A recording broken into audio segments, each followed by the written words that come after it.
És comú que les persones menstruants estiguem baixes de ferro. Això passa per les pèrdues que tenim amb la regla i també suposo que algunes hi tenim més predisposició.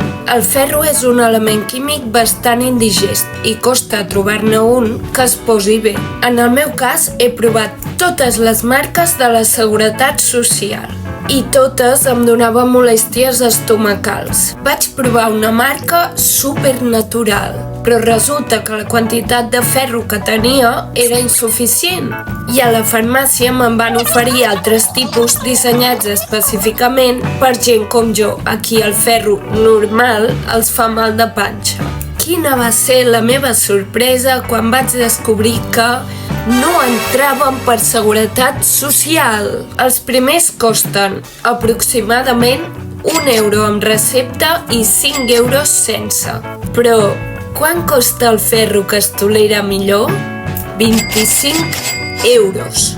Hola, és normal? Si un medicament es tolera malament, s'ha d'incloure l'alternativa cara i tolerable per Seguretat Social. Gràcies.